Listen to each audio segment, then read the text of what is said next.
Buenas tardes, queridos seguidores de nuestro nuevo programa de Cataluña Suma, de opiniones.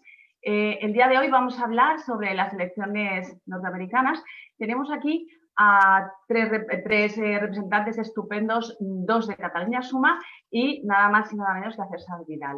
Tenemos a Javier Mejino, presidente de Cataluña Suma, y otro representante también, Julio Villacorda, analista político. Y como invitado especial en este nuevo programa tenemos a César Vidal. Es una persona excepcional que tengo el lujo de presentar aquí. Es abogado, periodista, filósofo, teólogo, escritor. Creo que no me dejo nada. Archiconocido en España también por su trabajo en COPE y Es Radio.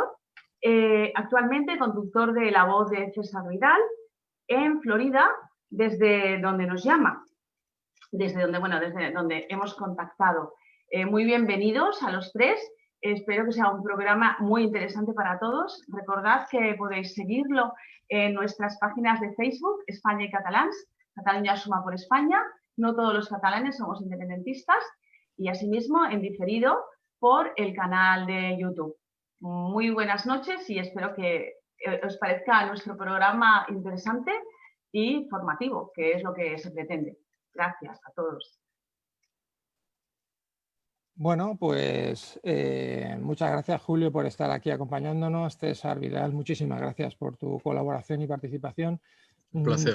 Permitidme 20 segundos tan solo para hacer un recordatorio, un homenaje a una persona muy querida en las entidades que están organizando esto, que nos ha dejado prematuramente. Quiero pues lanzar este homenaje recordatorio a Mari Carmen Cid, que la semana pasada nos dejó, y me parecía lo más honroso que aprovechar este momento para hacer este pésame y recordatorio hacia ella. Bueno, no voy a darle muchas más vueltas al asunto. Resulta que estamos hablando de un tema tan crucial como que han habido elecciones en la gran potencia del mundo, en Estados Unidos. Y bueno, yo haría una pregunta tan sencilla pues como la que titula el apartado de hoy. César, ¿qué opinas? ¿Qué valoración haces de estos resultados recientes en Estados Unidos? Bueno, hay muchas cuestiones que están relacionadas con las elecciones, ¿no? Una sería el resultado electoral, que está en el aire en estos momentos. Otra, para mí, tendría que ver con el papel de los medios, que han decidido que son los que deciden quién ha ganado unas elecciones, sin ningún mandato constitucional ni legal para hacerlo. Y una tercera sería intentar ver qué va a suceder en estas elecciones. Es decir, son tres cuestiones que a mí me parecen bastante relevantes. Lo que ha sucedido es un proceso bastante curioso en el cual, antes de que acabara la noche electoral, resultaba obvio que Donald Trump ganaba las elecciones. Esto era tan obvio que cuando en un momento determinado se realiza el anuncio de que Joe Biden va a salir, todo el mundo piensa que le va a conceder la victoria a Donald Trump. Yo no lo esperaba porque sabía las instrucciones que tenía Biden, pero incluso en España fue gracioso ver cómo en algunos medios se les caía el rostro pensando que ya estaba la cosa totalmente concluida. Biden apareció y dijo que no. En algunos sitios se interrumpió el conteo de papeletas en ese momento y empezaron a aparecer papeletas mágicas en favor de Biden, con lo cual lo que en un momento de la noche parecía que iba a ser una victoria holgada de Donald Trump, de pronto se transforma en un proceso en el que Biden parece que le da la vuelta. Ese es el primer elemento.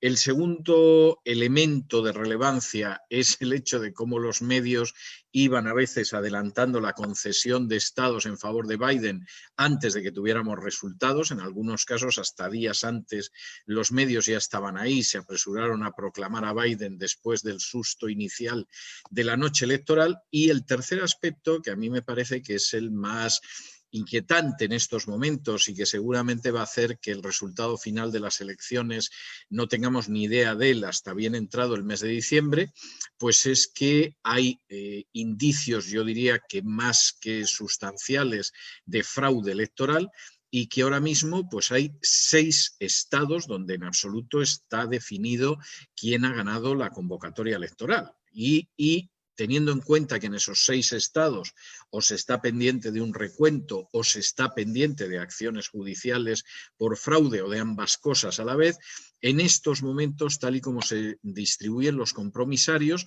ninguno de los 2 candidatos gana, pero Trump está por delante de Biden ahora mismo. Es decir, ahora mismo Trump anda en torno a los 252, Biden está en torno a los 243, compromisario arriba, compromisario abajo. E insisto, esta es una cuestión que realmente no va a estar solventada posiblemente antes del final o antes del final de la primera semana de diciembre o del inicio de la segunda semana de diciembre, porque han ido apareciendo desde los muertos que votaron por Biden, incluido el antiguo campeón mundial de los pesos pesados, Joe Frazier, que era republicano, pero que ha votado después de muerto por Biden, o el padre de Will Smith, el protagonista de la serie del Príncipe de Bel-Air, que se ha votado 2 veces por Biden. O sea, no solamente ha votado volviendo de entre los muertos, sino que además ha votado 2 veces por Biden. Y como hay testimonios de que hubo lugares donde no se dejó intervenir a los interventores republicanos, como hay testimonios de gente que dice que en correos se pusieron a cambiar la fecha de las cartas que llegaban de votos con correo, como hay testimonios de que votos que pertenecían a militares los tiraron olímpicamente porque se suponía que en el ejército mayoritariamente iban a votar a Donald Trump, etcétera, etcétera. Pues aquí estamos en una situación realmente muy delicada. Tan delicada, y con esto voy a concluir un poco esta cuestión y si queréis entramos de manera un poco más pormenorizada, pero tan delicada que hay quien está apuntando a que el fraude electoral no viene ni mucho menos de ahora y que muy posiblemente en las elecciones anteriores que perdió Hillary Clinton, pero que obtuvo más voto popular, es muy posible que también tuviera menos voto popular. Y voy a concluir con un dato que me parece revelador. Yo me he pasado todo este año, cuando me preguntaban de medios en España y en Hispanoamérica quién iba a ganar las elecciones, yo respondía siempre Donald Trump, salvo que haya fraude. Y la gente pensaba que yo estaba ironizando, bromeaba o era una forma hiperbólica de decir que iba a ganar Donald Trump. Yo hablaba literalmente en serio, porque esto no es desconocido. Judicial Watch, que es una organización que se dedica a velar por el buen funcionamiento de las instituciones democráticas en Estados Unidos, a finales del mes pasado, a finales de octubre, entregó un informe en el que aparecía que en más de la mitad de los estados de la Unión no estaba nada claro el censo electoral y era posible el fraude electoral, y que esto implicaba a más de 300 condados en todo el país. O sea, es una situación muy grave. Y Judicial Watch lleva años, pero años, entablando pleitos en el estado de California para conseguir que salgan de los censos electorales 1.800.000 votantes que no existen, que se han marchado del estado o que están muertos.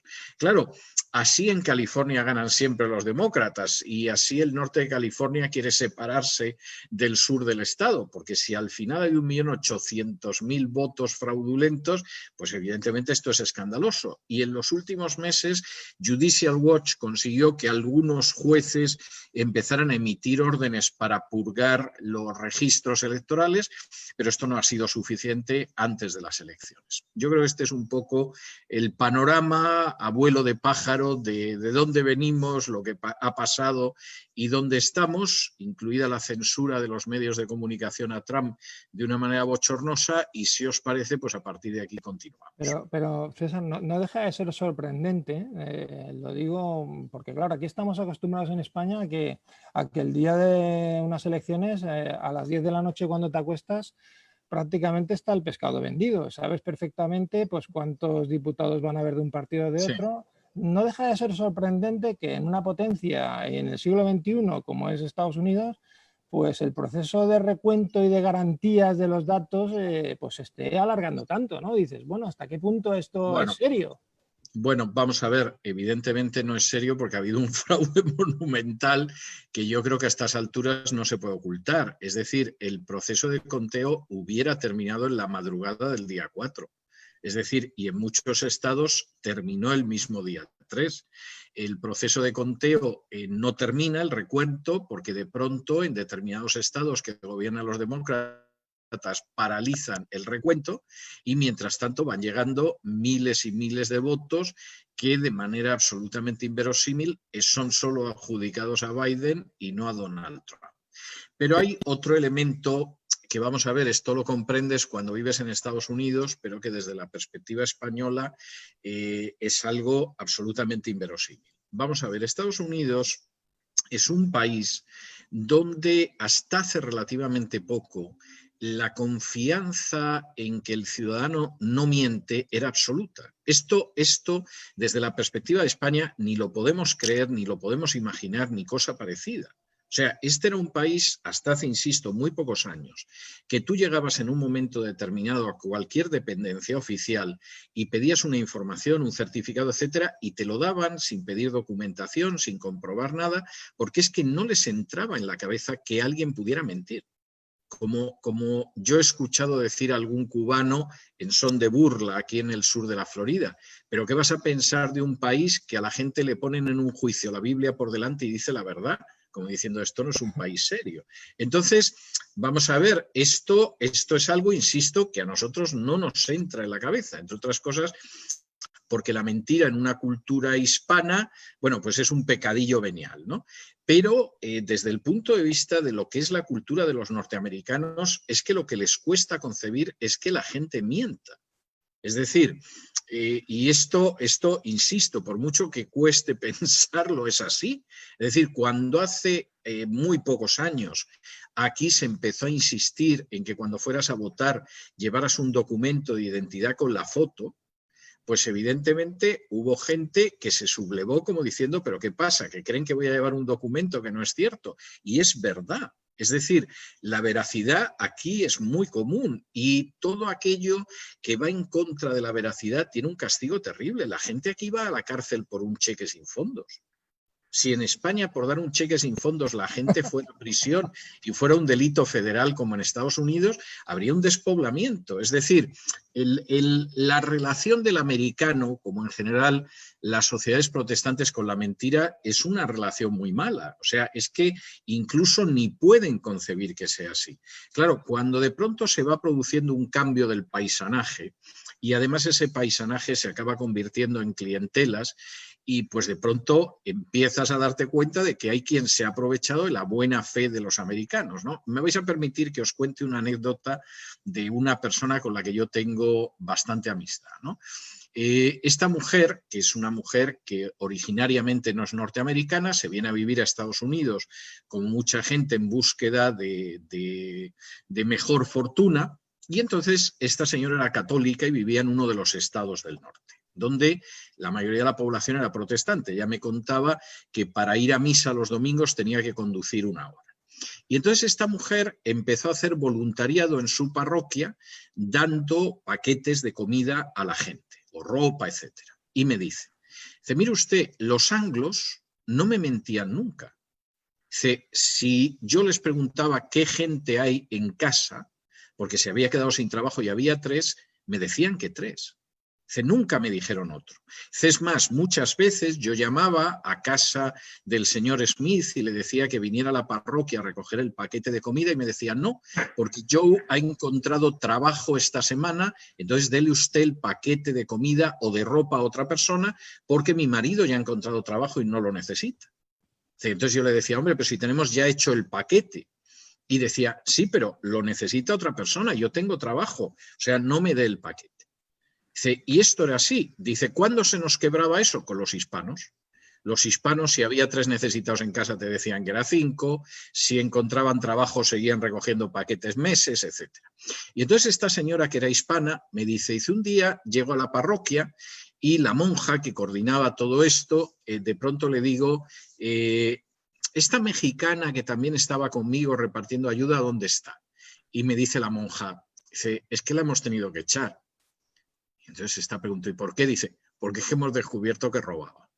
Esto es terrible, pero de verdad que es una radiografía de lo que es el país. Claro, cuando en ese país se produce un cambio de buena parte de la población, etcétera, etcétera, bueno, pues los mecanismos que han funcionado sobre la base de la honradez generalizada, de que la mentira está muy mal, de que a ti se te acaba tu carrera política si mientes, etcétera, etcétera, pues cuando ese sistema de confianza quiebra, porque quiebra también, o cambia o evoluciona la composición del país, claro, de pronto te encuentras con que estás desprotegido. Es decir, cualquier sujeto avispado te puede organizar unos fraudes monumentales porque es algo que la gente ni siquiera se le ha pasado por la cabeza. Y eso es algo que pasa en Estados Unidos. Y claro, de pronto te encuentras con que llegan con centenares de miles de votos, que al americano medio es que eso no le entra a la cabeza, pero ¿cómo la gente puede hacer una cosa así y cómo puede violentar el sistema democrático? Pues hombre, pues claro que sí, o sea, que se había creído usted. Pasa como ese Madrid de la República, donde había un alcalde socialista que se llamaba Rico y votaban por él durante la Segunda República hasta los muertos, que es lo que ha pasado en Nueva York con Joe Biden. Y yo he tenido ocasión de estar en Estados Unidos alguna vez por razones profesionales, y es cierto, la cultura de la sinceridad, de no mentir, es bastante sagrada, o lo era, no sé ahora. También yo creo que esto, las películas americanas es un rasgo que lo pone en evidencia también, ¿no? Como algo consustancial americano. Hombre, yo pienso que sería terrible que al final quedara en evidencia que ha habido un fraude electoral. Sería terrible porque, queramos o no, Estados Unidos es la primera democracia en el mundo. Entonces, bueno, eso, yo siempre digo que si algún presidente me gustaría votar es el americano, porque es el que me influye y mucho, ¿no? Eso tendría unas contrapartidas, por supuesto, pero vamos, yo esto de encerrarse cada uno en ámbitos más pequeños lo veo una tontería. Hay que votar en cuantos más ámbitos te dejen mejor, ¿no? Entonces, una pregunta, César, el clima social, porque esto, para percibir el clima social de un país hay que estar en el país, ¿eh? Los sistemas de comunicación nacionales de cada país es un coto cerrado que al final establecen cuál es el clima que proyectan. Entonces, en este momento en Estados Unidos, ¿es realmente tan tensa la situación? La noticia de millones de armas vendidas en un país donde se pueden adquirir fácilmente debe ser dramático en este momento. O sea, esto como es una proyección externa. Bueno, vamos a ver. Primero, el americano, que tiene sus peculiaridades, como supongo que las tienen los italianos o los búlgaros o los tailandeses, pero el americano tiene las suyas propias. El americano está muy acostumbrado a tener armas, entre otras cosas porque hay una enmienda constitucional que lo faculta para tener armas y defenderse, cosa bastante lógica si se conoce la historia de este país y las extensiones de este país y la gente que vive pues a kilómetros del que vive más cerca, etcétera, etcétera. Es decir, que eso es algo que forma parte de la cultura y es bastante común. Pero claro, en un momento determinado tú te encuentras con la historia de la gente de Black Lives Matter, que con la muerte de George Floyd se lanza a atacar comercios, a saquear restaurantes, etcétera, etcétera. Bueno, eso provocó una compra de armas masiva. Yo recuerdo una cena a la que me invitaron a dar una conferencia, era un par de meses. El más joven con diferencia en la cena era yo, o sea que aquello era el Frente de Juventudes, gente muy mayor todos, y en un momento determinado las señoras de la cena empezaron a contar cómo se habían comprado todas una pistola donde iban a hacer prácticas de tiro, etcétera, etcétera. Claro, esto es impensable en un país como España, pero aquí habían llegado a la conclusión de que como me lleguen a mí los de Black Lives Matter al jardín de mi casa y pretendan hacerme un desaguisado, yo los recibo a tiro limpio y verás tú cómo se civilizan. Y esa imagen que muchos vieron en España de ese matrimonio de abogados que iban desfilando delante de su casa y entonces salieron tranquilamente con las armas y los que iban desfilando hasta guardaron silencio, continuaron la manifestación ya casi como si fuera un grupo de capuchinos y se perdieron en el horizonte, pues eso es una imagen de lo que es este país. Entonces, aquí mucha gente ha decidido finalmente que, por supuesto, si llegan a su casa, va a defender su casa. Lo cual en España es imposible, porque en España te asalta un delincuente en tu comercio y vas a tener suerte si no acabas tú en la cárcel, y además el delincuente va a ir a por ti, etcétera. Pero aquí, por ejemplo, si tú encuentras dentro de tu casa a un delincuente que ha entrado a robar y tú lo matas, la ley te exime. Porque nadie tiene derecho a entrar a tu casa a robar, a violar a alguien en tu casa o a agredirte o a matarte a ti. Es decir, tú tienes un derecho a defenderte y a la defensa propia. Que, hombre, claro, lo ideal es que llegue la policía, pero bueno, y si no llega la policía, ¿qué hago? ¿Dejo que mate a mis hijos, que me robe, que me agreda? No, usted tiene un derecho a utilizar un arma y, si la sabe utilizar, a defenderse. Y si el ladrón, violador, asesino, etcétera, pues se da la circunstancia de que en el curso de ese enfrentamiento se muere, que se hubiera dedicado a tareas más santas y más civilizadas que la de asaltar el hogar del prójimo. Y este es un pensamiento, yo te diría que sin discusión aquí en Estados Unidos. Ahora, aparte de esta cuestión, ¿hay una tensión social? Yo diría que sí se ha provocado una tensión social en algunos sitios, como la que han provocado los antifas o como la que ha provocado Black Lives Matter o grupos de este tipo, pero el resto del país no vive en una situación de tensión social. Y es que además, cuando ha llegado toda la historia del coronavirus, salvo lugares muy concretos gobernados por los demócratas, como puede ser Nueva York, en el resto del país no ha existido un confinamiento. Y entonces, aunque tengas que llevar máscara y se supone que tienes en una cola de un supermercado que guardar una cierta distancia, etcétera, hombre, no tiene punto de comparación con lo que se está viviendo en España o en Perú o se ha podido vivir en Italia. Y de hecho, además, lo notas en el tráfico. Yo he notado perfectamente cómo la economía se ha recuperado en el sur de la Florida, porque de ir 4 automóviles que salíamos a comprar, a recoger algo, a que de pronto te encuentres los atascos de siempre en hora punta, es que la economía se ha recuperado y la gente va al trabajo, ¿no? Y yo creo que esa es la situación. Yo no me atrevería a decir que, salvo cosas muy puntuales, exista una tensión. Ahora, que después de lo de Black Lives Matter ha habido gente que se ha comprado una pistola o una escopeta, sin ningún género de dudas. Yo, César, me he quedado impresionado con la apología de la verdad que has dicho, porque claro, es que yo vivo en España y es que claro, estoy rodeado de gente que a lo mejor esa costumbre de decir la verdad pues no es la que más se manifiesta, ¿no? Entonces, claro, yo he pensado, no sé por qué me ha venido una persona que tenemos como presidente del gobierno a la cabeza, pero bueno, es un flash.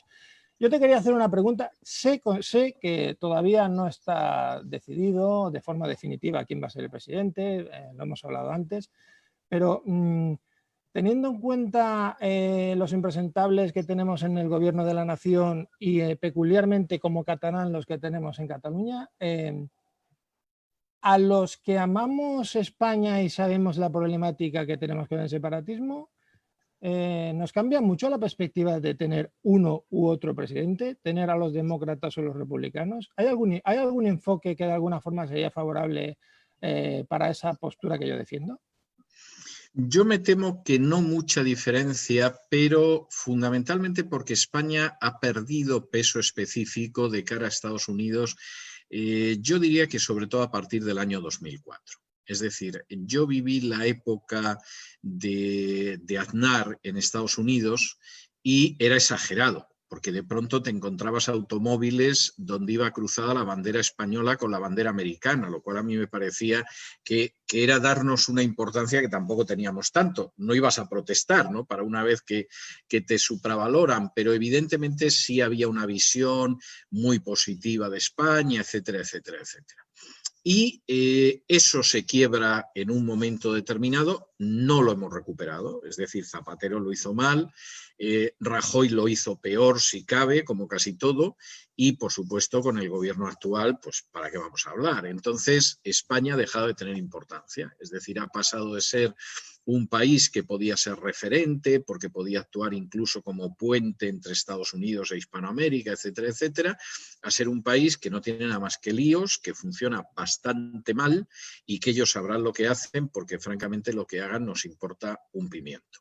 Eso estoy hablando en términos generales. Luego, en términos más específicos en algunas cuestiones. Hombre, si finalmente Joe Biden se queda en la Casa Blanca, Joe Biden va a impulsar la agenda globalista y dentro de esa agenda globalista el destino de España es nefasto, porque para empezar tenemos un gobierno que es muy pro agenda globalista. La primera entrevista importante que tuvo Pedro Sánchez fue con Soros, en un almuerzo que le organiza Josep Borrell, o sea que la cosa estaba más clara que el agua, y además tiene hasta un ministerio de la Agenda 2030 que está capitaneado por Pablo Iglesias. O sea, quiero decir, el panorama español es muy delicado. Y en ese sentido sería muy, muy delicado. De ahí el aplauso entusiasta que le brindaron a Biden, Pedro Sánchez, Irene Montero, Pablo Iglesias, etcétera, pues bueno, era maravilloso. ¿Qué pasaría en el caso de que Donald Trump se quedara 4 años más? Bueno, Donald Trump no va a apoyar la agenda globalista, todo lo contrario, se va a oponer a ella todo lo que quiera, pero tampoco se va a dedicar a sacarle las castañas del fuego a España. Es decir, lamentablemente, España se ha metido en una serie de jardines de donde no va a sacar a los españoles nadie. Es decir, esos españoles que confían en que Bruselas o Washington o quien sea les arregle los problemas, no saben el mundo en el que viven, porque nadie está dispuesto a pasar un mal rato con nosotros. Y de hecho, la última reunión que tuvo doña Úrsula, que decidió que no se molestaba en venir a España, sino que tenía una reunión en el ciberespacio para ver lo que hacían con España y que además del presidente del gobierno, ahí estaban los 17 representantes de los 17 pedazos de España. Bueno, doña Úrsula se marchó con la idea de que está por ver si nos rescatan o no nos rescatan, porque aquello era una jaula de grillos y cada uno lo único que quería saber era la parte que le correspondía y no había ni el menor asomo de política nacional. Entonces, vamos a ver, esto es muy duro, pero yo creo que los problemas de España o los solucionan los españoles o se van a quedar sin solucionar, porque nadie tiene ningún interés en solucionar los problemas. Ese es un problema nuestro.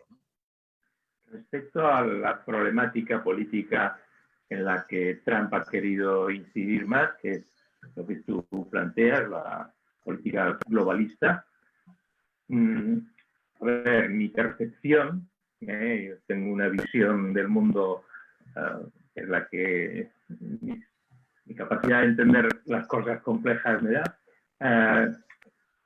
Yo pienso que una de las potencias globalistas por esencia es la americana, es la norteamericana, con sus grandes empresas multinacionales.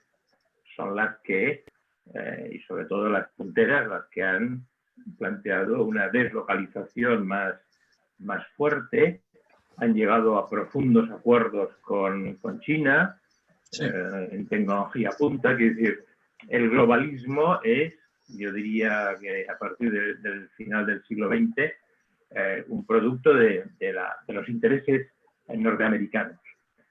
Yo recuerdo cuando salió elegido Trump, uno de los primeros contactos, no he tenido acceso a mucha literatura del tema, pero uno de los primeros contactos que tuvo fue con Apple, ¿no? Es una potencia que ya naturalmente pone producto diseñado en California, fabricado en China. Todo Apple es así. ¿Ha llegado a algún equilibrio? ¿Han llegado a algún acuerdo para reenfocar este tema, la presidencia y las grandes multinacionales americanas que impulsan la globalización? ¿O está esto pendiente todavía y si no hay un segundo mandato no habrán resultados reales? No hay un acuerdo, y no hay un acuerdo porque la perspectiva es distinta. Es decir, vamos a ver, hay un pasaje que yo cito a menudo de las memorias de David Rockefeller, donde él define lo que ha sido su trabajo dentro de la agenda globalista. Y entonces, en un capítulo que es muy interesante, porque cuenta el papel que él representó en la creación del Club Bilderberg, de la Trilateral, del Consejo de Relaciones Exteriores, etc., él empieza diciendo: se nos ha acusado a mi familia y a mí, a los Rockefeller, de formar parte de una cábala secreta que actúa en contra de los mejores intereses de los Estados Unidos y que conspira con otros internacionalistas para crear una nueva estructura global, social y económica. Un mundo, si ustedes quieren, dice él. Y entonces él dice: si esa es la acusación, yo me declaro culpable y estoy orgulloso de ello. Es decir, al final esos grandes poderes transnacionales, como el propio Rockefeller reconoce, muchas veces no solo es que no van en beneficio de los Estados Unidos, van incluso en contra de los intereses de Estados Unidos. Y aquí ha habido un tira y afloja, porque obviamente a Trump, que se llevaran los empleos a China, bueno, pues a la empresa que se ha llevado los empleos a China le ha podido beneficiar mucho, pero al empleo en Estados Unidos le ha perjudicado mucho. Y de hecho Donald Trump se ha pasado 4 años en un tira y afloja con muchos de estos poderes que aborrecen a Trump. Y no solo es el caso de grandes multinacionales de este tipo, es el caso del complejo militar industrial, del que advirtió el presidente Eisenhower que no era precisamente un rojo. O sea, quiero decir, una persona que fue el jefe de las fuerzas aliadas de invasión de Europa en la Segunda Guerra Mundial, que luego fue presidente republicano, etcétera, era un conservador. Y en su discurso de despedida, él hace referencia a ese complejo militar industrial. Bueno, Donald Trump en 4 años es el único presidente en casi 80 años que no ha metido a Estados Unidos en una guerra. O sea, y esto evidentemente es algo muy antipático, porque el gran negocio del complejo militar industrial es la guerra. De hecho, el único sector de la economía en Estados Unidos que no es de libre mercado, que es totalmente keynesiano, por no decirte socialista, es el negocio del armamento, porque quien lo paga es el contribuyente con sus impuestos y quien lo compran son los políticos. El resto de los negocios en Estados Unidos podrán intentar llegar al monopolio, pero hay leyes antimonopolio, hay una insistencia en libertad de mercado. Lo único que queda fuera de eso es el complejo militar industrial. Y ahí Donald Trump ha tenido enfrentamientos que persisten hasta el día de hoy. Es decir, Donald Trump cree en la idea de esa patria americana que está sus intereses por delante de la multinacional, aunque la multinacional también sea americana, que por cierto, la mayoría de ellos apenas pagan impuestos en Estados Unidos porque tienen localizada la matriz en Irlanda, por ejemplo. Con lo cual, la gente no lo sabe, pero Coca-Cola, el Bank of America, etcétera, etcétera, en Estados Unidos no paga nada, es más, le devuelven dinero todos los años porque para eso su matriz la tiene localizada en Irlanda. Ocasionalmente llegan a algún acuerdo con el IRS, que es el equivalente a la agencia tributaria, y pagan algo, pero es algo muy descarado. Y claro, esta gente con Donald Trump no está contento y Donald Trump ha tenido que hacer encaje de bolillos a ver cómo se movía con esto. Y esto explica, por terminar de responder, aunque sea de una manera tan prolija, pero me parece interesante, esto explica un vídeo que ha publicado el Foro de Davos y que yo colgué en mi blog en cesarvidal.com el lunes, donde en menos de 2 minutos el Foro de Davos explica cómo va a ser el mundo que vamos a tener en el año 2030. La primera frase que da para describir el mundo es: no tendrás nada y serás feliz. De hecho, la expresión en inglés, que es el you own nothing, es decir, no serás propietario de nada y serás feliz. O sea, primera historia para que te vayas dando cuenta. Segundo elemento importante, Estados Unidos deja de ser una superpotencia. Tercer elemento, 1.000 millones de inmigrantes se lanzan sobre Occidente. Cuarto elemento, la carne va a dejar de formar parte de tu dieta. Ocasionalmente a lo mejor la vas a comer, pero olvídate de la carne como parte de tu dieta, pero va a ser mejor para tu salud y para el medio ambiente. Y en medio de este mundo feliz que te describen en menos de 2 minutos y se te va helando la sangre en las venas cuando te lo imaginas, al final te dice que viajaremos por el espacio y es posible que conozcamos extraterrestres. Claro, ese panorama, en el caso de Biden, le importa 3 pimientos, en el caso de Donald Trump, evidentemente hay una oposición frontal, porque Donald Trump no tiene la menor intención de que la gente dejen de ser propietarios y sean felices. La idea de que Estados Unidos deje de ser la primera superpotencia le debe de poner hecho un basilisco, y así el resto de metas del foro de Davos para el año 2030. Y claro, ahí hay un enfrentamiento muy fuerte y eso explica la posición de los medios de comunicación, de un sector del Partido Republicano, del complejo militar industrial, de buena parte de la gran empresa, etcétera, porque Trump es un antiglobalista declarado. De todas maneras, César, te voy a decir, bueno, perdona, Julio, que, a ver, ante esta expectativa, la verdad es que te quedan pocas ganas de avanzar, pero te voy a decir que estamos salvados los catalanes, porque como vamos a tener una agencia espacial específica catalana, pues esta conquista del universo va a ser algo que lo vamos a tener a nuestra mano. He visto Vos eres consciente, ¿no?, de cómo nos gastamos nuestros dineros, ¿no? Yo le dediqué un editorial hace ya varias semanas a los nanosatélites. Vamos a ver. Yo creo que en el caso de Cataluña se produce una hipertrofia de lo que ha terminado pasando en el resto de España. Es decir, yo cuando oigo a catalanes que intentan diferenciarse del resto de los españoles o vascos, yo al final les tengo que decir, pero si es que los pecados patrios, ustedes son un claro exponente. O sea, al final las cosas más absurdas que puedas pensar de los españoles, que a veces eran objeto de comedias graciosísimas de Alfonso Paso, pues te las encuentras en Gerona igual que en Logroño. O sea, y tú puedes insistir en que eres otra cosa y hasta eres otra raza y todo lo que quieras, pero al final ese elemento está presente, ¿no? Y entonces toda esa cultura clientelar que no empieza con la Constitución del 78, que tiene siglos de irse gestando, pero claro, el sistema autonómico es maravilloso ya para ese tipo de cultura.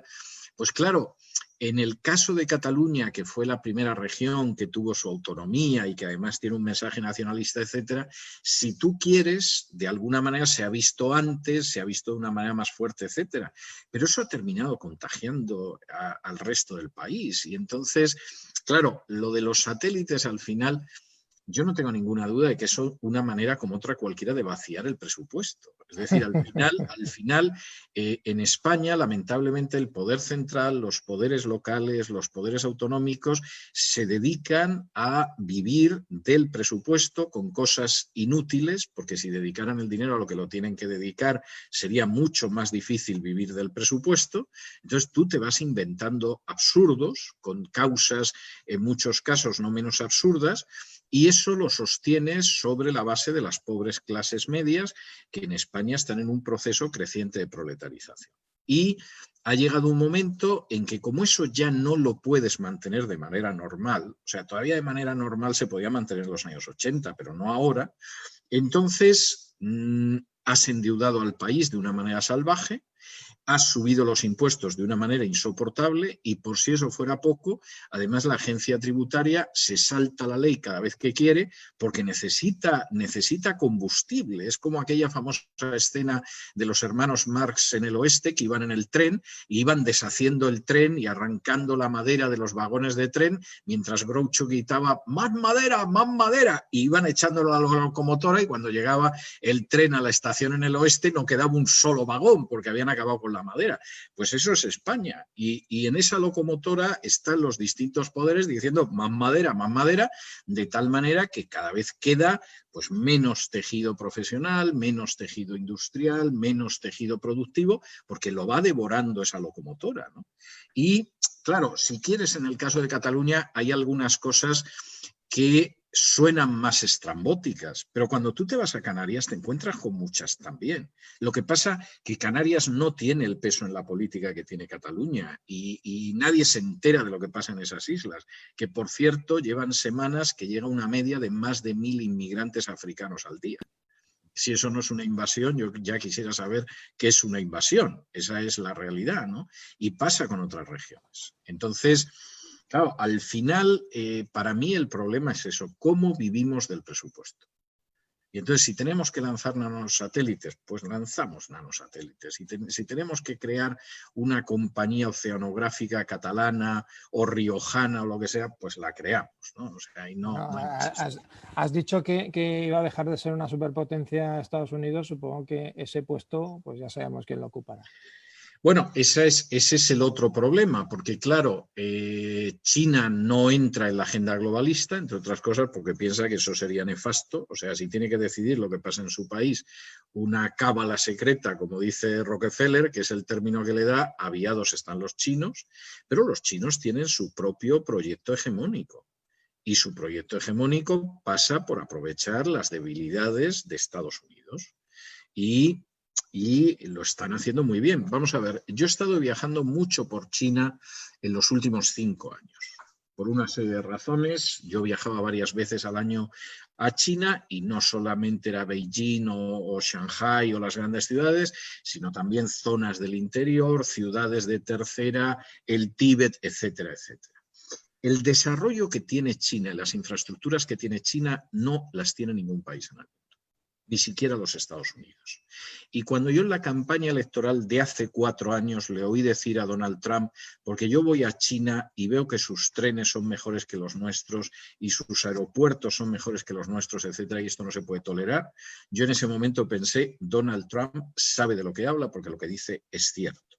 Yo he vuelto de un aeropuerto chino a los Estados Unidos y mi aeropuerto de llegada a Estados Unidos era Los Ángeles o era Chicago, y me daba la sensación de llegar a un aeropuerto de segunda regional. O sea, es como si viniera del aeropuerto de Nueva York y aterrizara en Málaga, sin querer ofender a los malagueños ni cosa parecida. Pero eso que llegase a un aeropuerto pues de segunda, etcétera, esa era la impresión que a mí me daba por el desnivel cuando yo llegaba a Los Ángeles o a Chicago. No estoy hablando precisamente de 2 ciudades pequeñas y carentes de importancia. Casi todos los enlaces que luego yo tenía para llegar hasta la Florida eran o en Los Ángeles o en Chicago, generalmente en Chicago. Y con ser la ciudad que es y el aeropuerto que es, la sensación que a mí me daba es que aquello se había quedado atrasado y era más pobre y tenía menos pujanza que China. Y estoy hablando de toda China, no estoy hablando solo de Beijing o de la costa del Pacífico o todo lo demás. Las infraestructuras en China son increíbles. El AVE es el tren de la Rosa de Isabel II comparado con el tren de alta velocidad chino. O sea, es impresionante el servicio, el tren, la velocidad y cómo funciona. Y esto en muchos casos lo hemos visto con un sentimiento de superioridad. Los chinos no saben nada más que copiar, los chinos, en fin, no nos van a adelantar. Bueno, los chinos nos han adelantado en muchas cuestiones. En algunas ramas de la tecnología, China va al menos 5 años por delante de Estados Unidos. Y el primer presidente que efectivamente dijo algo hay que hacer ha sido Donald Trump. Porque Biden hizo muy buenos negocios con China, entre otras cosas colocando a su hijo, al que expulsaron del ejército por toxicómano, en una multinacional china, donde le pagaban maravillosamente por decir que era del Consejo de Administración, y Kamala Harris no voy a hablar, porque el marido de Kamala Harris es el dueño de un despacho que gana millones de dólares al año haciendo negocios con China. Y que incluso se ha permitido contratar a miembros del Partido Comunista Chino para que trabajen para el despacho, supongo como manera de engrasar mecanismos de hacer negocios en China. Entonces, esperar que ellos van a intentar enfrentarse con China es ridículo. De hecho, en Estados Unidos, que llevan un registro muy meticuloso de lo que tú haces en el Congreso, en el Senado, y entonces saben que el senador por Minnesota, uno de los senadores por Minnesota, pues defiende siempre que puede a los eslovenos. Ayuda a las compañías petroleras mexicanas y se ha opuesto siempre, por ejemplo, a que se reanuden las relaciones diplomáticas con Cuba. Por ejemplo, estas cosas las tienen absolutamente tabuladas. La senadora que ha sido más favorable a China en los últimos mandatos ha sido Kamala Harris. Y no es extraño con el marido que tiene. Entonces, pensar que Estados Unidos va a desarrollar una política de dureza hacia China o va a mantener la política de Trump hacia China si Biden finalmente ocupa la Casa Blanca, a mí me parece enormemente optimista. No lo van a ver nuestros ojos, me temo. No, a ver, desde otra perspectiva, al final no va a resultar que Trump es un paréntesis en la tendencia general del mundo, un paréntesis forzado, incluso forzado por la personalidad de Trump, aspectos más personales, porque no sé si te he entendido bien, pero China también tiene su agenda de Sí. globalización y va a todo ritmo. Es decir, yo no veo que estos nuevos signos del siglo XXI y cara al futuro vayan a cambiar. Yo soy ingeniero de profesión y he ejercido de ingeniero en el sector eléctrico. Y claro, parar la revolución científico-técnica, o sea, es que esto está yendo a una velocidad desde hace 150 años que es agobiante. Yo he perdido el tren ya de ciertas tecnologías, o sea, es que no las puedes seguir. Y esto parece que no va a cambiar. Esto afecta incluso a la primera potencia del mundo de momento. Luego va a venir China. Y Trump al final es un pequeño paréntesis que la sociedad americana ha necesitado porque sufre también este proceso. O sea, me ha gustado la anécdota esta de Davos, porque yo soy plenamente consciente. En un lenguaje, digamos, marxista, el proletariado se ha acabado. Viene el precariado. O sea, es que no vas a ser ni tutor de tus hijos, la prole, ¿no? O sea, al final al obrero que le quedaba, pues la prole, ¿no? Sus hijos, propietario de sus hijos. Ya ni eso. No te digo en Cataluña, donde nos expropian la lengua de los hijos, nos expropian la nacionalidad de los hijos. Y, no vamos a ser, las futuras generaciones no van a ser propietarios absolutamente de nada. Será un precariado total. Bueno, vamos a ver, no lo podemos saber, Julio, porque no tenemos perspectiva histórica. Es decir, todos estos fenómenos, que no solo es Trump, es Orbán en Hungría, es Bolsonaro en Brasil, etcétera, todos estos fenómenos son los últimos estertores de la idea de patria antes de llegar al triunfo de la agenda globalista, o son el inicio de un cambio de la ola en contra de la agenda globalista. No lo sabemos. O sea, es que no lo sabemos porque es imposible, porque estamos inmersos en eso mismo, ¿no? Entonces, es como si en pleno verano de 1940 dijeras, bueno, la retirada de los ingleses en Dunkerque, esto es la confirmación de que el Tercer Reich no se le puede enfrentar nadie, o esto significa que todavía los ingleses tienen fuelle y no sabemos si van a poder seguir enfrentándose con Hitler. No lo sabemos. O sea, no lo sabemos. Entonces, claro, yo me imagino que a la vuelta de 20 años efectivamente sabremos si la agenda globalista se ha impuesto o, por el contrario, ha terminado quebrando, porque hay una serie de países que han decidido que no juegan en esa dirección porque quieren preservar su soberanía. Pero eso a día de hoy lo ignoramos, porque estamos además en un proceso de enfrentamiento en algunos países totalmente a cara de perro. Es decir, tú imagínate cuando de pronto el Fondo Monetario Internacional dice a los países de Hispanoamérica que no van a tener industria.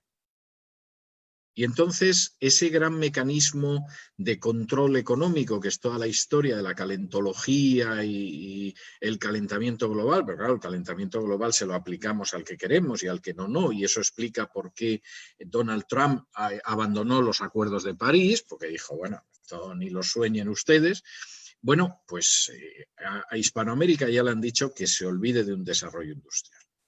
Usted podrá comprar los ordenadores, los frigoríficos, etcétera, que nosotros fabricamos, pero Hispanoamérica ya les decimos que no va a haber ordenamiento industrial. Primero, porque ese desarrollo va a calentar mucho el planeta y el planeta ya está muy caliente. Y segundo, porque es que en realidad ustedes tampoco sirven para eso.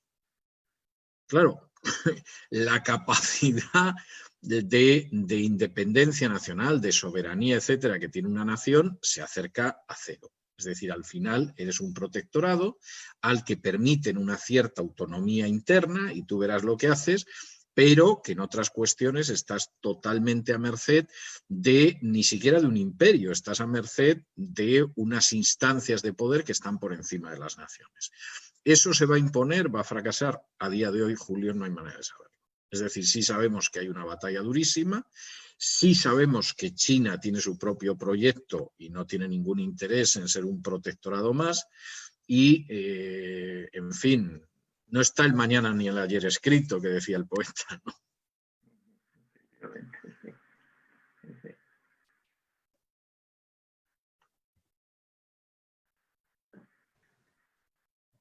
No, creo que estamos, pero ha pasado. Perdona, que tenía el mute puesto.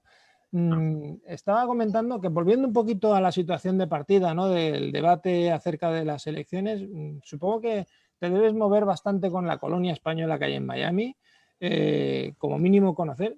La colonia española es absolutamente heterogénea. Sí, por ahí iban los tiros. Iba a enfocar si se decantaban. No, la colonia española es muy heterogénea. Yo te diría que en un porcentaje muy alto son más bien de simpatías republicanas y ocasionalmente encuentras alguna persona de simpatías demócratas porque el hijo se colocó en el Partido Demócrata hace muchos años. Entonces, quiero decir, esas lealtades familiares son muy comunes no solo entre los españoles por el mundo, sino entre los hispanos por el mundo, ¿no? Y es algo que contemplas. Yo te diría que en términos mayoritarios la colonia española, que ha ido creciendo en Estados Unidos, pero que desde hace bastante tiempo está en una situación difícil, y ahora explicaré por qué, ha sido más bien pro-republicana. Es decir, ¿por qué? Pues porque muchos son profesionales o emprendedores que acabaron huyendo de España y de que los robara la agencia tributaria. Entonces, como tú comprenderás, una persona que era un empresario y que te ha liquidado lo que tenía en España, o un profesional, etcétera, y que se ha ido a Estados Unidos porque los impuestos son más bajos, simpatía por los demócratas no tiene, y cada vez que oye a los demócratas diciendo que va a subir los impuestos, pues se ponen como erinias y además dicen, y vamos a acabar como en España, etcétera, etcétera. Yo te diría que esa es la mayoría. Y luego tienes un sector más minoritario que esos han conseguido repetir el esquema español de estar cerca de ciertos focos del poder para ganar dinero, que eso es muy extraño a la mentalidad norteamericana, pero lo encuentras, por ejemplo, bastante en los hispanos. O sea, es algo muy significativo, ¿eh? Claro, lógicamente esa gente a Trump lo aborrecía y añoraba los viejos buenos tiempos de Obama, o antes de Obama de Clinton, etcétera, etcétera. Pero yo diría que es excepcional. Pero también es una colonia muy multiforme. Por ejemplo, uno de los últimos episodios que yo he conocido fue el de un restaurador catalán que se puso en contacto conmigo a través de conocidos comunes y que quería pedirme consejo para ver cómo obtenía la residencia en Estados Unidos y si podía pedir asilo.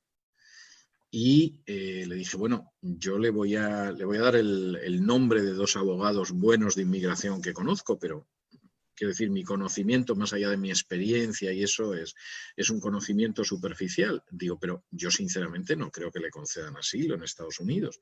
Digo, ¿por qué piensa usted que se lo concederían? Y entonces me contó que le habían puesto pintadas a las afueras de su restaurante en Cataluña, cuando toda la historia del referéndum, etcétera, etcétera. Digo, pues lo va a tener difícil. Digo, pues lo primero que le van a decir es que si le pasaba eso en Cataluña, ¿por qué no se fue a vivir usted a Valencia, o se fue a vivir a Madrid, o se fue a vivir a otro sitio en vez de a Estados Unidos, ¿no? Y Estados Unidos ahora mismo tiene una política en la cual, aunque tú vengas de un país en guerra, lo primero que te preguntan es si estarías dispuesto a aceptar refugio en cualquier sitio. y como se te ocurra decir que no, te deniegan el refugio. Porque entonces llegan a la conclusión de que tú no necesitas refugio, tú lo que quieres es quedarte en Estados Unidos. Lo cual, dicho sea de paso, hay que reconocer que tiene mucha coherencia, ¿no? Entonces, claro, si de pronto alguien llega, bueno, ¿y usted aceptaría refugio en Suecia, no sé qué? No, yo lo que quiero es irme a Estados Unidos. Pues mire, usted no es una persona refugiada, usted tiene otros intereses que son muy legítimos, pero está por ver si a las autoridades americanas nos parece que efectivamente usted tiene por qué quedarse en el país, porque si usted es un refugiado en busca de asilo y a usted los suecos le ofrecen asilo, hombre, es verdad que el clima de Suecia no es el del sur de la Florida, pero si usted es un asilado, le parecerá bien Suecia, le parecerá bien Alemania o le parecerá bien Escocia. De manera que esta es la cuestión que hay. Y la situación de la colonia española se ha complicado mucho, primero porque por una orden ejecutiva del presidente no se va a dar una sola green card a nadie hasta enero del año que viene. Y yo no sé si esto lo va a cambiar Biden en caso de que llegue a la Casa Blanca. Y segundo, porque como consecuencia de la no muy brillante gestión del coronavirus por parte del gobierno de Pedro Sánchez, cualquier español que quiere entrar ahora en Estados Unidos tiene que pasarse 14 días de cuarentena fuera. Entonces, yo he tenido amigos que se han pasado 14 días en México y cuando han pasado los 14 días han podido entrar en territorio americano, pero para la mayoría de los españoles eso es impensable. O sea, ¿qué haces 14 días dando vueltas por ahí para luego entrar en Estados Unidos, ¿no? Entonces, la situación ahora no es de las mejores situaciones en ese sentido. Y la colonia ha crecido mucho, pero vamos a ver, también hay una realidad que hay que tenerla en cuenta y que en España apenas se habla de ella.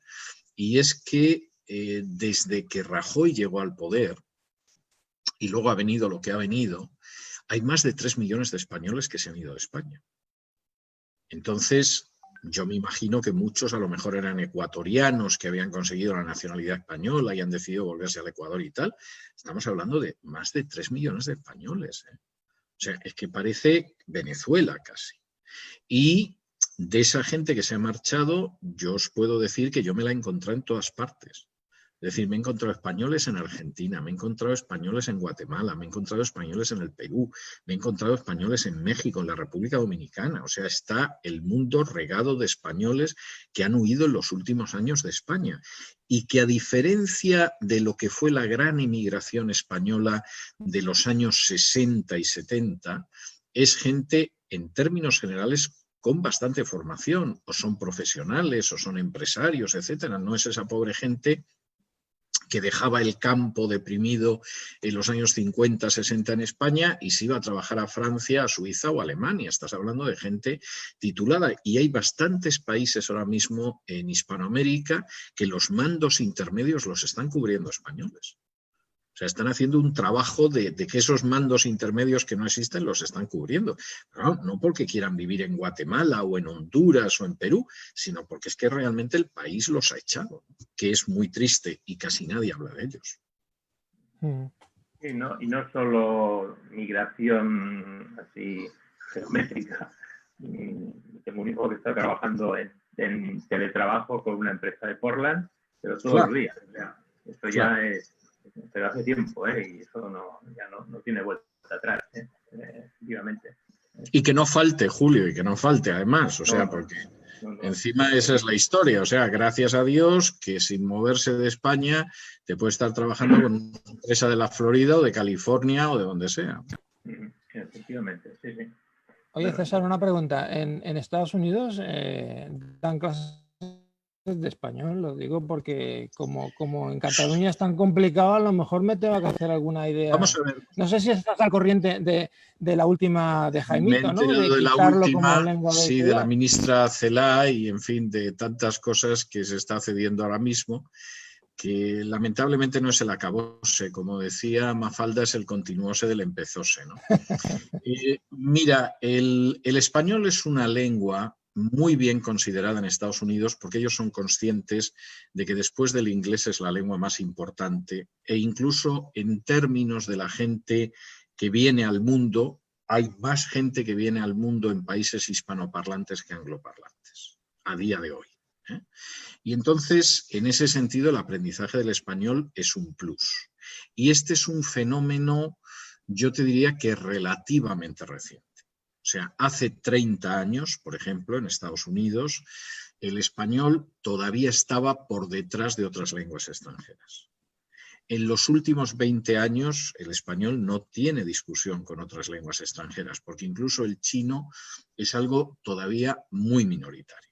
Es decir, cada vez hay más gente que estudia chino, etcétera, pero el elemento importante es el español y ellos tienen muy clara la importancia del español. Hay hasta números que yo he visto a cómicos hablando del tema. O sea, yo recuerdo un cómico de estos tipo Club de la Comedia que está contando una historia y dice, he decidido que me voy a poner a estudiar un idioma, está contando la historia, y entonces pues he llegado con los amigos que nos tomamos la cerveza el viernes por la tarde y digo, voy a ponerme a estudiar un idioma, ¿no? Y entonces mi amigo Joe, que estaba sentado conmigo, me dice, ¿y qué vas a estudiar? ¿Francés? Y yo le he dicho, pero gilipollas, ¿cuándo has visto tú un francés que venga a trabajar aquí? ¿A quién vas a hablar aquí en francés? Entonces, la expresión del otro, además, que claro, la gente se partía de risa, era la pura verdad. O sea, y si aprendes francés, pero ¿con quién vas a hablar francés en este país, ¿no? Mientras que el español, pues claro que lo vas a hablar en muchos sitios. Es más, hay zonas en este país, lo que pasa es que, claro, te limita mucho laboralmente, pero hay zonas en este país donde no necesitas saber inglés para vivir. Claro, cierto. No te mueves de esas zonas y tus trabajos van a ser lo que aquí llaman menial, ¿no? O sea, que vas a estar limpiando, vas a ser fontanero, vas a ser electricista, no vas a pasar de cierto nivel social. Yo conozco gente que lleva a este país hace 40 años y no han aprendido inglés todavía, ni falta que les hace. Y muchos además han ganado mucho dinero. Han ganado mucho dinero. Pero vamos a ver, porque tú decides que te quedas ahí. Claro, tus hijos ya tienen que aprender inglés aparte del español, porque es que si no, salvo que sea llevar el negocio del padre, no vas a conseguir que la siguiente generación avance. Y aquí es muy claro lo de que cada generación se supone que tiene que avanzar por lo menos un poquito más que la generación de los padres, ¿no? Pero en el caso del español, o sea, y cuando tú les cuentas, por ejemplo, lo que pasa en Cataluña, no se lo pueden creer. O sea, como muchas otras cosas que pasan en España, cuando tú se las cuentas a un americano se queda muy serio porque no sabe si le estás tomando el pelo. O sea, él está esperando que en cualquier momento te rías y le digas que era una broma, Tony. Y entonces nos reímos todos. Entonces, cuando le dices que es en serio, o sea, es muy común que cuando tú cuentas cosas de Cataluña o de no Cataluña, la pregunta del americano sea, ¿are you kidding? O sea, ¿estás bromeando? Pues que no me puedo... O sea, por ejemplo, un americano no entiende que haya ocupas. Cuando tú le dices a un americano que hay ocupas, que no hay manera de sacar al ocupa de tu casa, que te puedes tirar pleiteando años para sacar a los que te han ocupado la casa, no se lo pueden creer. O sea, eso es algo que no se lo creen. Primero, porque si eso te pasa, lo sacas tú a punta de pistola, pero suponiendo que no lo quieras hacer, llega la policía y lo saca, pero manu militari. O sea, es que es una cosa increíble. Y con lo del idioma pasa igual. Entonces, cuando tú cuentas lo de Cataluña, se te quedan mirando, te dicen, ¿está usted bromeando? No, es verdad. Claro, la siguiente pregunta que hacen es, ¿y dónde se habla el catalán? ¿No? Como diciendo, a ver si es que hay todo un montón de países que hablan el catalán y se habla tanto como el español y yo no me he enterado hasta ahora, ¿no? Entonces, y no lo entienden. Entonces, cuando le dices, hombre, pues una lengua regional, tiene una herencia literaria interesante, etcétera, pero bueno, está restringida. ¿Cómo pueden cambiar eso por el español? O sea, no lo entiendo. César, yo pienso que estamos pasando un mal sueño. Yo creo que mucha gente piensa que esto es un mal sueño, que acabará algún día. Porque al final uno, intentando encontrar explicaciones,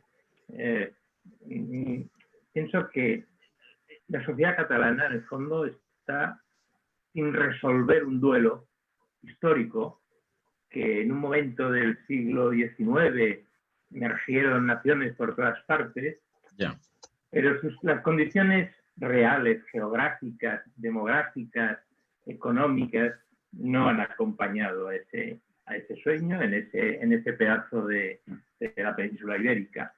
Y es un duelo difícil de resolver, como muchos duelos, pero que se resolverá. No hay más remedio, porque Si no, es un disparate lo que se pone en marcha, es un disparate. Estos pretenden plantear el fin de la historia para España, ¿no? Un cierto paralelismo con las tesis de Fukuyama, quizás, ¿no? Pues, bueno, la historia se ha acabado, bueno, pues y la historia de España también.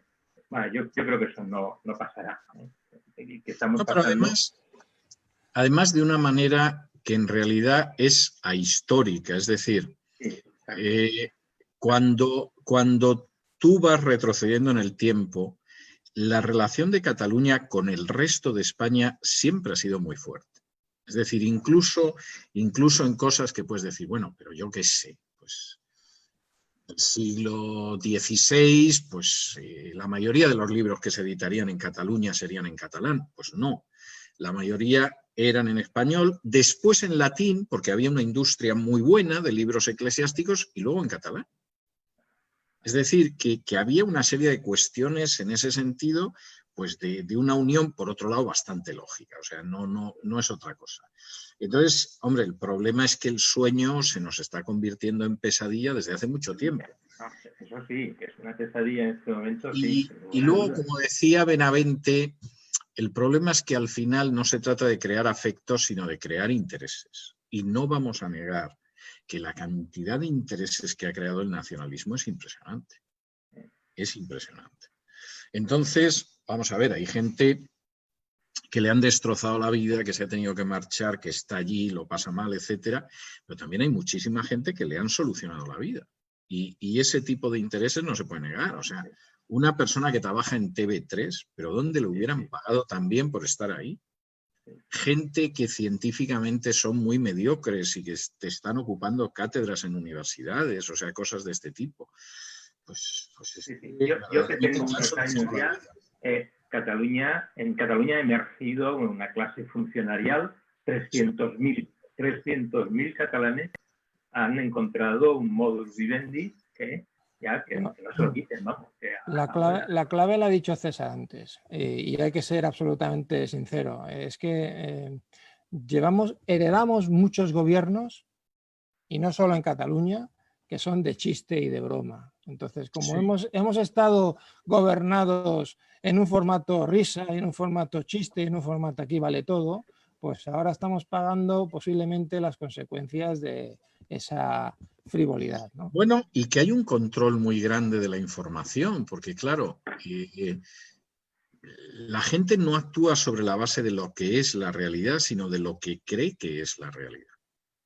Y el control que ha tenido el nacionalismo sobre los medios de comunicación ha sido absoluto desde finales de los años 70 como mínimo. Entonces, y sigue teniéndolo, ¿no? Tremendo. Además ha ido yendo cada vez a peor. Entonces, claro, no es difícil tener convencida a la gente si lo único que le cuentas a la gente es eso. Vamos a ver, yo me acuerdo cuando yo era niño, en un pueblecito al que íbamos a veranear, de la Sierra de Madrid, que había un lugareño que estaba convencido de que si íbamos a la guerra con la Unión Soviética, la ganábamos.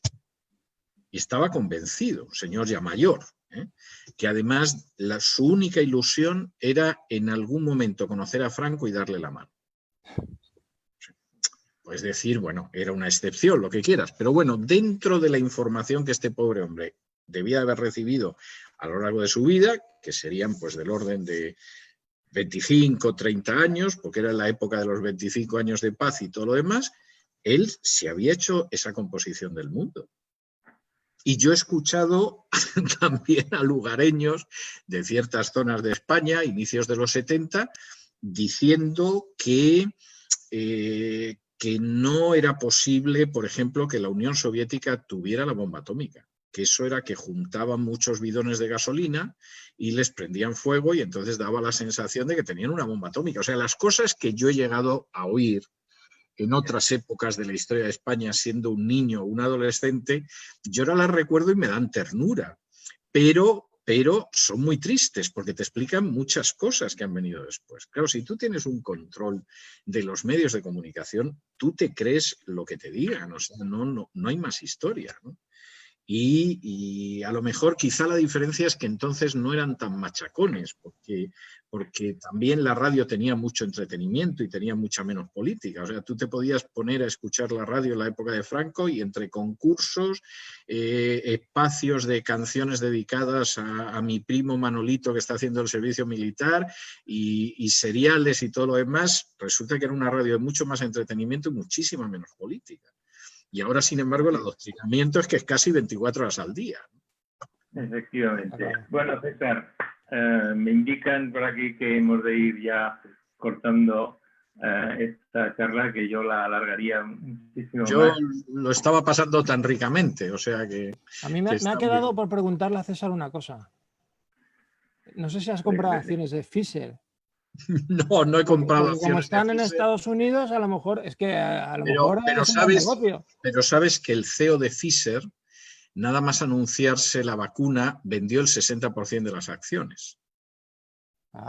Es decir, que el mismo CEO de Pfizer, en cuanto que vio que pegaban la subida, vendió el 60% de las acciones que tenía, lo cual hace pensar que él no está muy convencido de la historia de la vacuna, porque si no hubiera aguantado unos días más, por lo menos, ¿no? Y en 24 horas había vendido el 60% de las que tenía en cartera. Yo lo de los 80 grados bajo cero no lo acabo de entender. No la bueno, vamos a ver cosas tremendas. Todo esto está hecho con nuevas tecnologías y el mundo está cada vez más complicado. Bueno. Igual lleva alguna pastilla, igual lleva algún nanosatélite de la NASA catalana o algo. Lo mismo. Bueno, César, Javier, me indican que hemos sobrepasado ampliamente el tiempo que teníamos programado. Bien. Muchas gracias por tu presencia, por tu asistencia. Ha sido muy agradable esta conversación y espero que la podamos repetir con frecuencia. Yo también lo espero, Ha sido muy grato, muy agradable y a mí se me ha pasado, pero en un santiago. Rapidísimo. Muchas gracias, César. Venga, buenas noches. Venga. Aquí, buenas tardes en Estados Unidos, supongo que es buenas un abrazo. Tardes. Un abrazo muy fuerte.